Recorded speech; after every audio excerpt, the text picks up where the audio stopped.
G'day legends, I hope that you're having a fantastic day and that you've had a fantastic weekend. Now, as always, we do have a lot to go over, so let's get stuck into it. So, of course, we will look at the maps. We'll look at what's happening in the north, the east, and the south, and we'll overlay that with where defensive works are sitting. We'll look at some strategic targets such as bridges that have been taken out, as well, of course, as some other footage of tactical elements that have been struck as well. Then we need to talk about Germany and how Germany may be really reducing the funding it's giving to Ukraine, and how that may then affect not only the Ukrainian elements of that funding, but how then Kremlin may see this. And then we need to talk about apparently a secret energy deal that was going through, mediated by Qatar between Ukraine and Russia, to stop and reduce at least the strikes on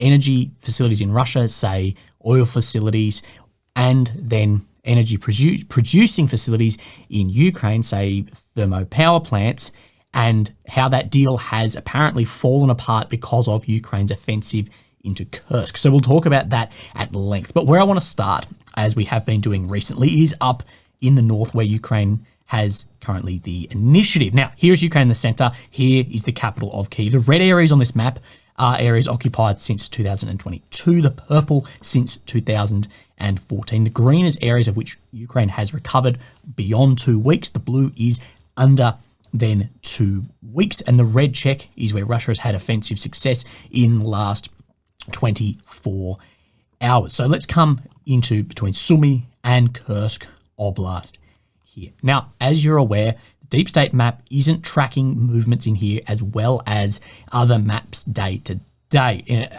Either way, it's incredibly hard to track what is actually occupied, what is under control, and where is their presence of forces. So we will use mostly the NOEL reports, but we'll use this one just to look at today too. So we do see a small shift of grey zone out to the north, but we also see to the west here of Glashkovo, somewhere we'll talk about, that there has been, according to this map, a movement of Ukrainian forces across in the vicinity of Tyankyou, with some blue controlled here as well. Now, the other map is not showing this as far as Tyankyou here, so maybe just take it on notice, but we do know, and we have expected there may be other crossings in other areas. And what we spoke about yesterday, if we see where this waterway runs just to the north of Glashkovo, we may see that Ukraine want to occupy this area in here, as it has been taking out the bridges. We looked at that yesterday to limit Russia's logistics in here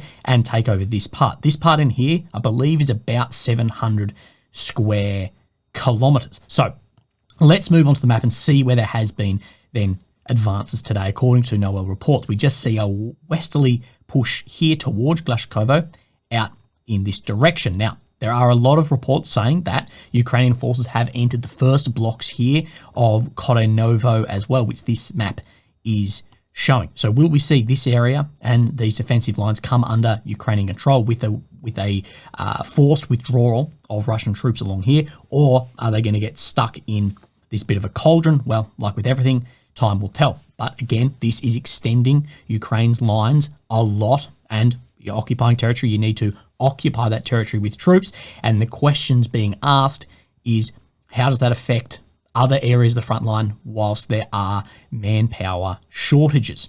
Now, let's have a look in the north at some other bits here. So I've looked at the maps. Now, Suryak doesn't actually have a map of this today, but what he says is the Kursk front begins to stabilize. Ukrainian troops begin to entrench in the positions taken. Despite the success of this operation, the Ukrainian forces have suffered heavy casualties, and dozens of soldiers have been captured by the Russian authorities due to a lack of supplies after having overextended the lines of advance. One thing we have seen in here is in the hundreds of Russian soldiers taken POWs.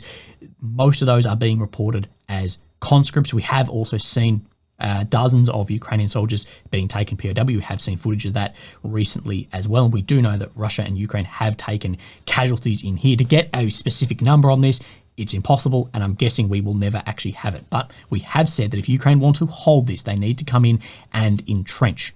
Otherwise, that is going to just be elements that long-term that won't actually be able to hold. So the future in here will be very interesting to see how this actually then goes long term. What we have seen in here is we have seen a lot of strikes against then high valued targets, and today looks no different. So we have this video here, which to my eye appears to be a Iskander hitting an M270 HIMARS system. Now, we will talk about the M270 in a second, but what we see right in the start of this footage, right in this blue square, appears to be the launch of a rocket. And I would go as far as saying I believe this is maybe how this drone actually spotted where this system is in the tree line. So we move forward on this footage and we can see then here is an M270 appearing to be reversed into here. Now, your typical HIMARS that people refer to is an M142. That is the one on the wheels. Now, the one on the wheels carries one of these pods here of 6, where the M270 carries then 2 pods. Now, people already say, well, is this a decoy? Now, it's very difficult to know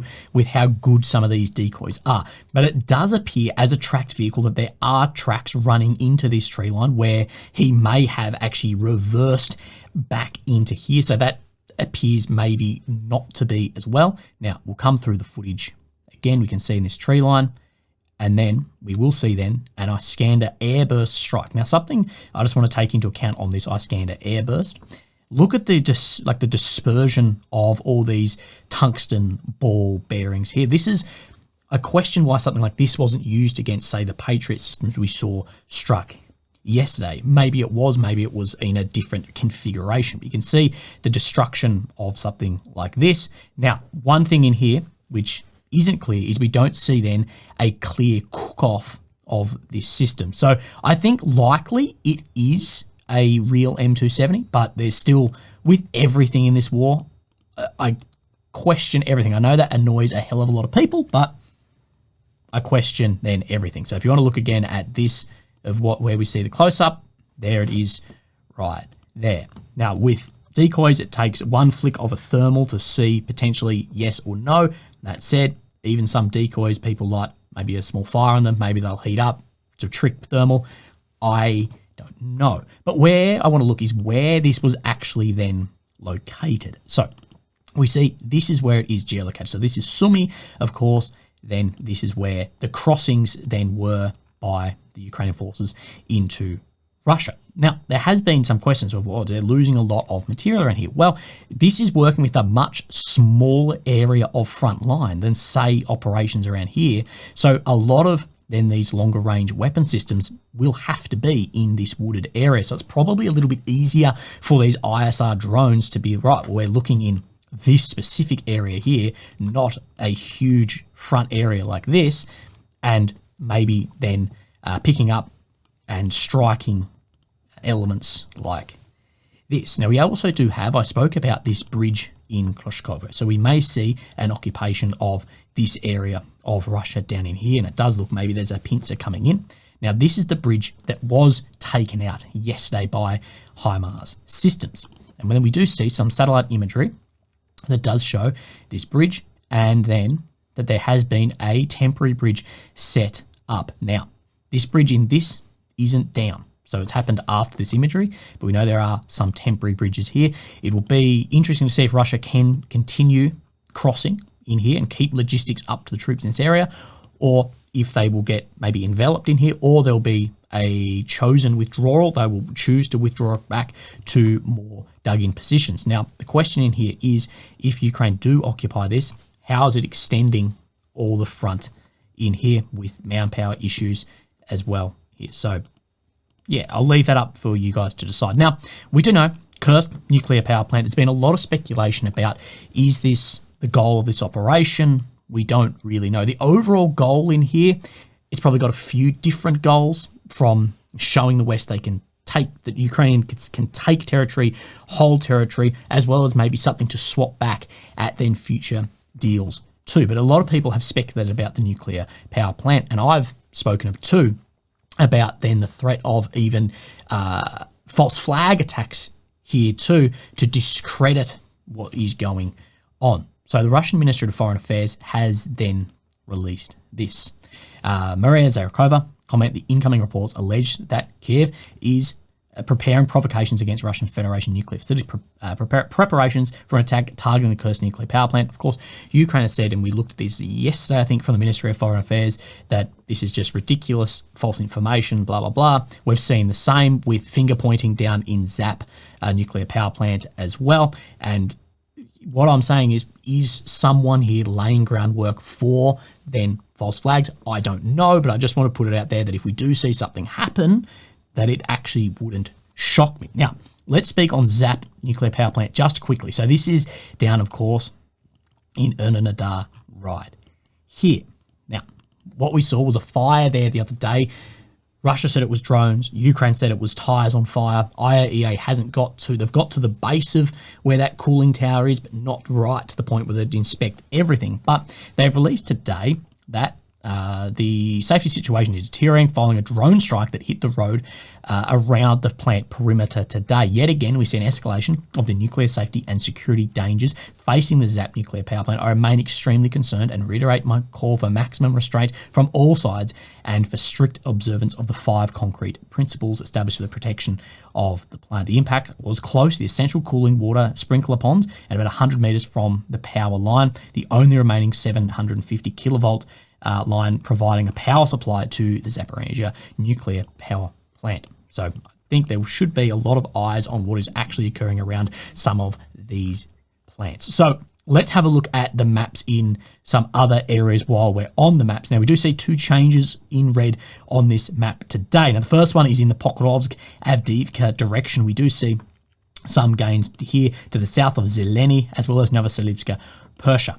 Now, one thing that I've seen some other pages claim is that there has been a complete withdrawal of the Ukrainian forces from this area in here, from the south of Novoselivska, Persha. Now, I can't confirm that. It is shown as contested grey zone, but we have spoken about how that then may occur. Now, if you just have a look at the amount of grey zone increase over the last day, it does appear that that potentially is what has happened in here, as well as in this entrapment down here. Maybe the forces has moved out this direction or took the opportunity to move out here. Again, we're not 100% sure, but we can see this continual movement towards Pokrovsk, Veshevy in this region here. Now, what this may mean if this closes up is, of course, a shortening of the front line, potentially trying to get something like that. And you will see that that shortening of the front line will not only decrease the risk of being cut off, but increase the ability to force troops towards Pokrovsk itself. So let's then have a look at the Syriac map right in here, compare the two.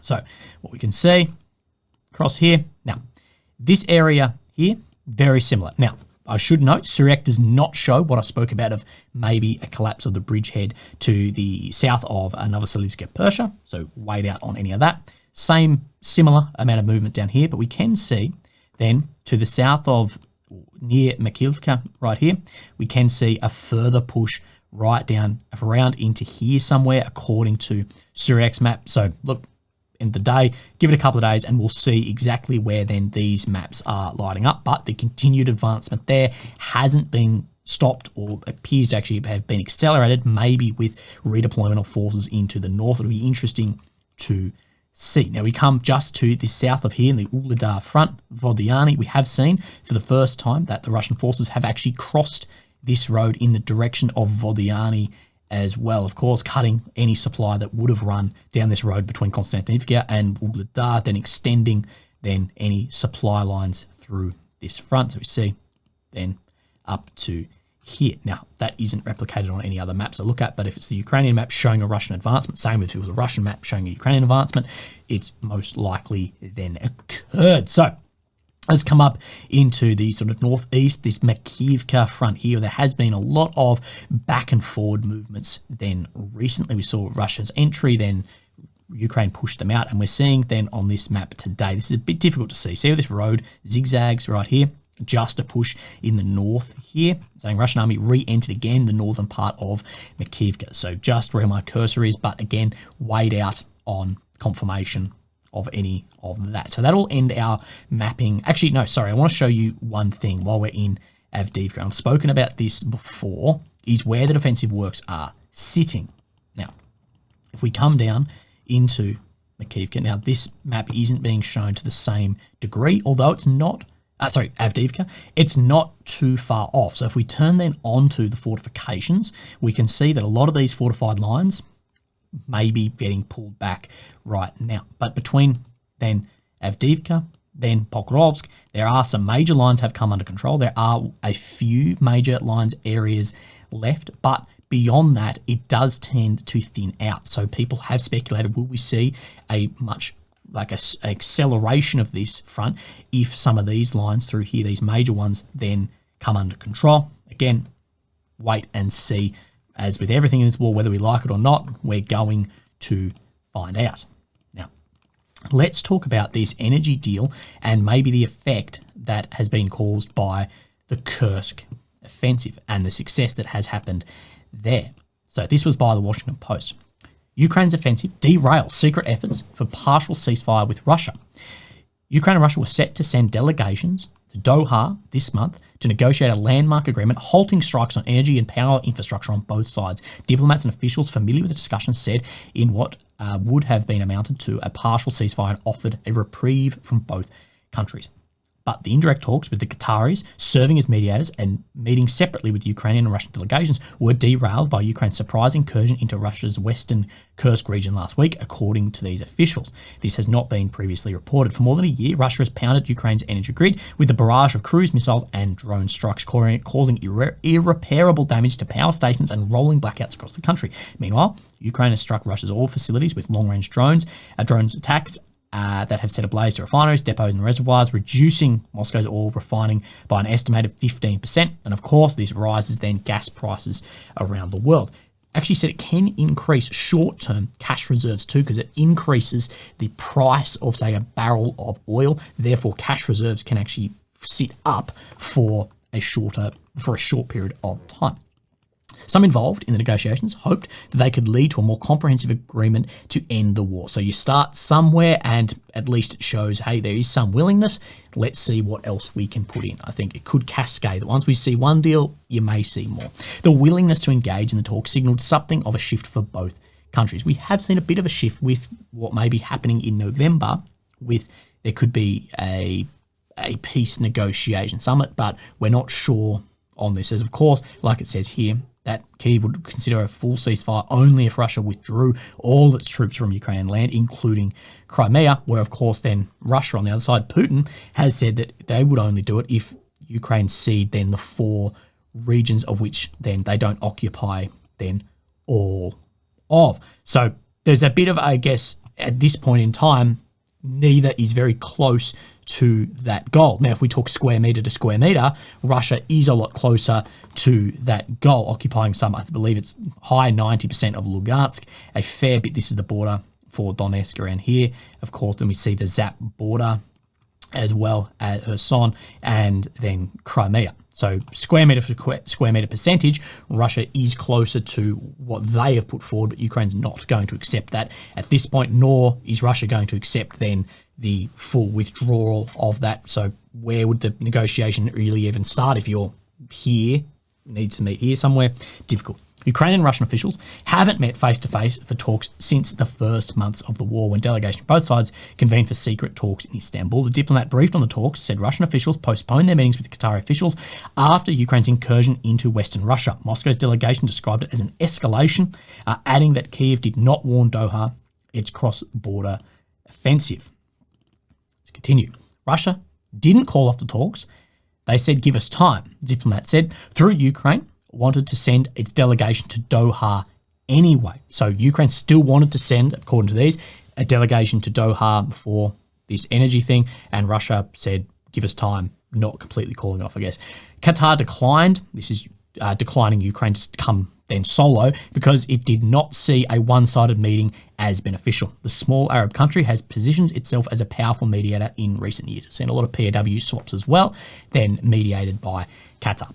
In response to questions from the Washington Post, the Ukrainian presidential office said in a statement that the summit in Doha was postponed due to the situation in the Middle East. The Kremlin did not respond to requests for comment. The White House has declined to comment for this story. So interesting pieces here too. The diplomat briefed on the talks said Kyiv and Moscow had both signalled their readiness to accept the arrangement in the lead up to the summit.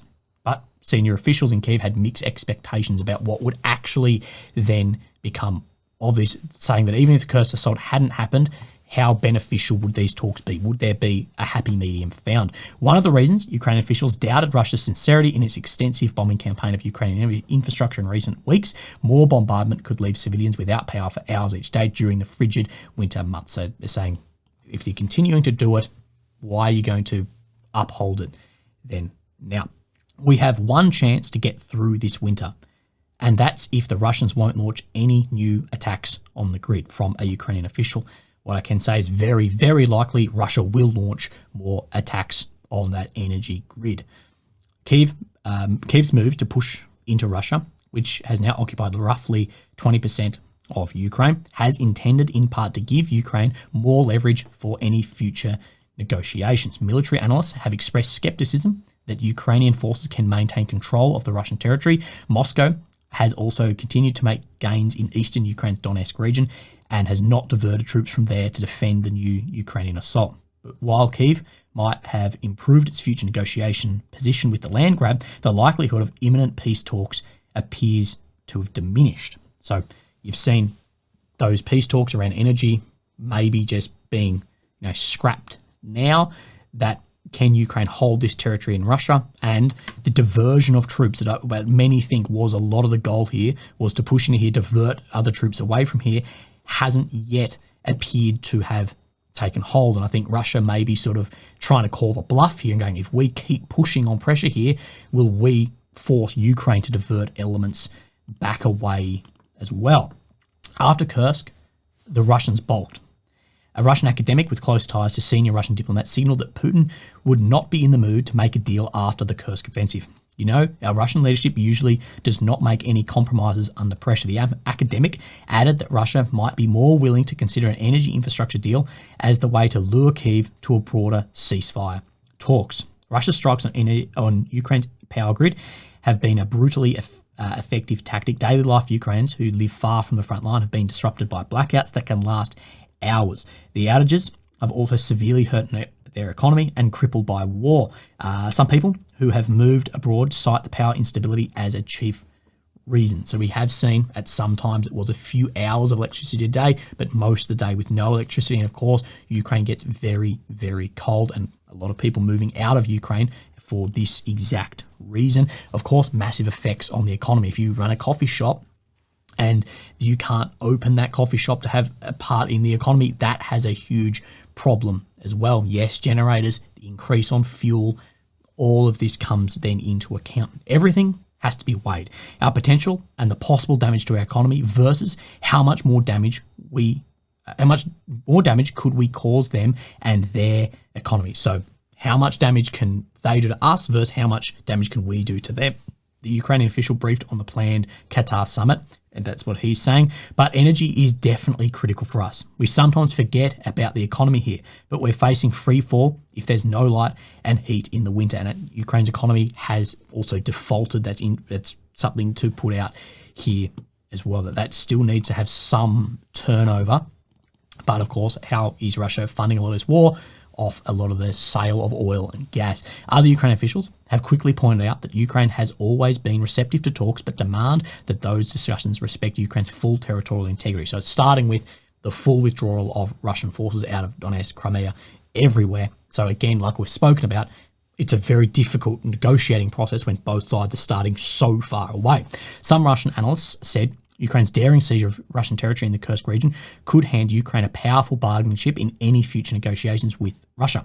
If Ukrainian troops succeed in building fortifications to defend their position before a full-scale Russian counterattack. So they need to build the fortifications here and that bargaining chip back. But we have spoken, say this area through here and here, we're talking about a few thousand square kilometres. How will that bargaining chip be looked at? Will it be square K for square K? Will it be less or more? And we've even seen others talk about, yes, but the strategic importance of some of the areas in here are not as important as, say, Donetsk City, Luhansk, Sevastopol, Crimea. So it may actually be square kilometre v square kilometre, maybe the other direction as well. Not 2-1 in Ukraine's favour. Maybe it will be the other way. Again, time will tell us the success of all this. Sergei Markov, a Kremlin-connected political analyst, has said Putin has said many times that any peace agreement should take into account the facts on the ground and that Russia will not leave the territory it has taken. Ukraine is trying to break this formula and gain Russian territory to exchange. So again, time will tell us how this is looking, but at this point in time, heading to, if there is a peace negotiation, Russia is demanding areas of which they say are theirs, that they don't occupy all of yet, but occupy the majority of, and Ukraine is saying that they want territories, some of which they occupy or have no foothold in, such as Crimea here.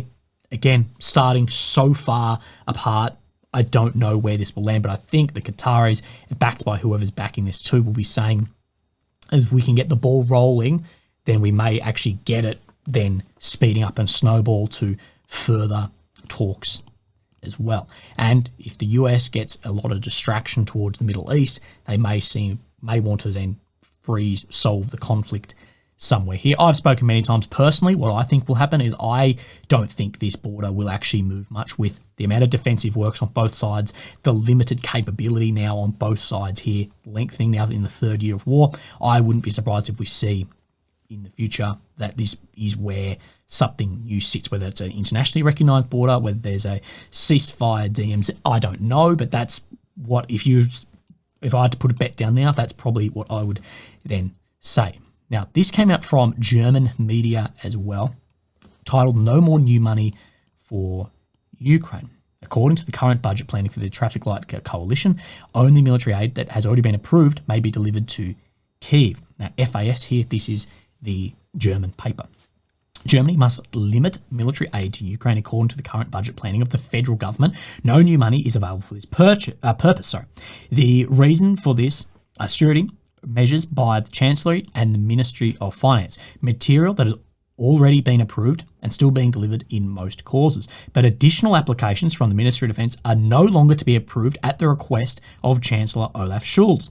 Finance Minister Christian Lindner passed on a corresponding request in a letter to the Defence Minister Boris Pistorius on August 5th. The newspaper learned of these documents and emails, as well as discussions in several federal budget offices in Parliament. So it's not now just at the Chancellor, it's going through Finance Ministers, Ministry of Defence, all of this too, so it could limit it. We'll go into this too.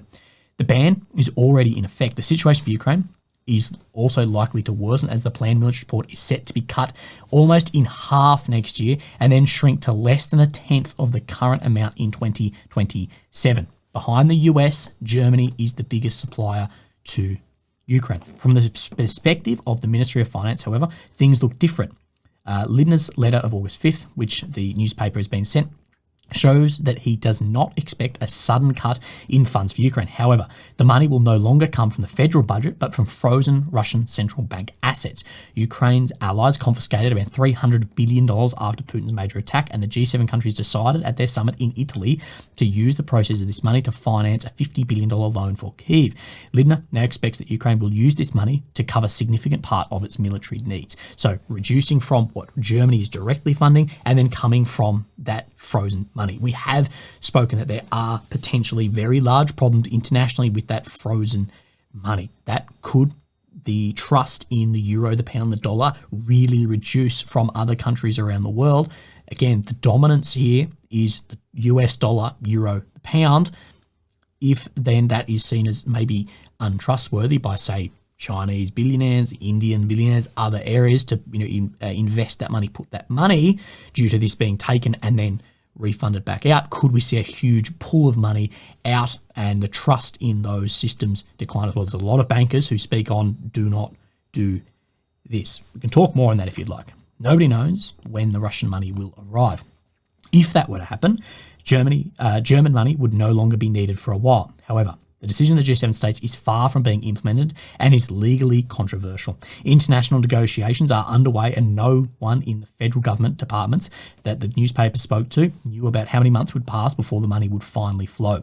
There is a great optimism in the Chancellery, but there is just as much skepticism in the specialist departments. Sebastian Schleifer, the Greens Party chairman of the Bundestag Budget Committee, said that unfortunately nothing concrete is available other than announcements by the finance minister regarding the use of Russian assets.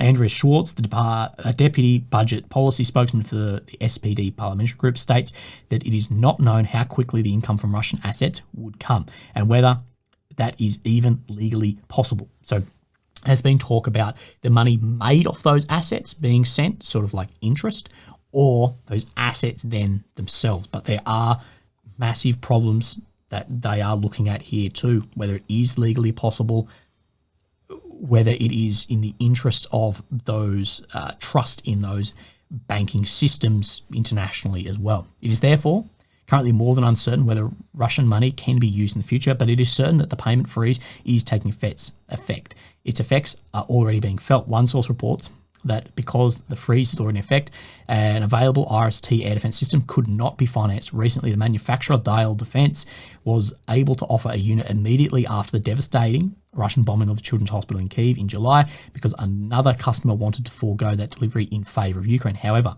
the money was not approved. Again, the wishes of Defence Minister Boris Pistorius, his ministry and Dial company did not want to comment on this. So it is interesting to see, like they say, this real dispute in the federal government of Russia, what will happen there and whether these limits will be cut, whether they'll be reduced, whether it'll be increased, or whether then that frozen money will backfill here too. There is also criticism for the Traffic Light Coalition. Schaefer and the Greens believe that having halting the planned aid to Ukraine from $8 billion this year to $4 billion in the years raises many questions. And Schwartz from the SPD fears dire foreign policy consequences. So how will other countries view Germany for doing this? The months-long lack of American fund last year in spring had already caused serious damage to Ukraine. If Germany, the second largest donor, takes a break now, it will be difficult for Ukraine. And Putin can read a lot from the German state budget. And if he sees that there is less and less money for Ukraine, then his interpretation will be Germany is withdrawing aid. This is where we see if Putin sees that, if the Kremlin sees, hey, the West is withdrawing aid, maybe they're getting a bit tired of this, right, if time is now on our side, let's extend the war. Maybe the money will stop flowing or will decrease, and then we may have success. How do they read into this? His propagandists then would say the West can no longer do this, and at some point it will be over for Ukraine. Propagandists don't need to say that. If you were seeing that Western aid to Ukraine, who is entirely dependent on Western aid, both for the economy, their salaries, military, if you start seeing that take significant hits like this, a tenth by 2027, you can be logical and say, if you're a military commander in Russia, you'd see this as, right, we just need to last the next couple of then years. But if Ukraine, according to Ukrainian estimates, if the country loses the war, up to 15 million refugees could set off. How many will come to Germany? In the end, Putin has to be striving for years will happen. Germany and Europe will be destabilized. So how many refugees may push into Europe as well? We already know there's a problem we see that there's a lot of pushback against immigration, refugees, not particularly Ukrainian, more from the Middle East in Europe, but we can see a lot of pushback then against this. Schwartz concludes that Berlin's payment freeze could create a gap for Ukraine. What is happening in Berlin is weakening the sustainability of the Ukrainian army. And we may see when we look back on this war in the future, we speak about these American funds being limited for ammo at the front line at the beginning of this year. We may look back on this war in future years and go, that was actually the fulcrum that started a lot of the movement that could never actually be backfilled in Donetsk, that offensive we're seeing. We will see. Anyway, legends, I hope that you're having a fantastic day. This one was wordy and you figured out that I can't read very well. Look after yourselves. Have a great day. I'll speak to you tomorrow. Thank you. Bye-bye.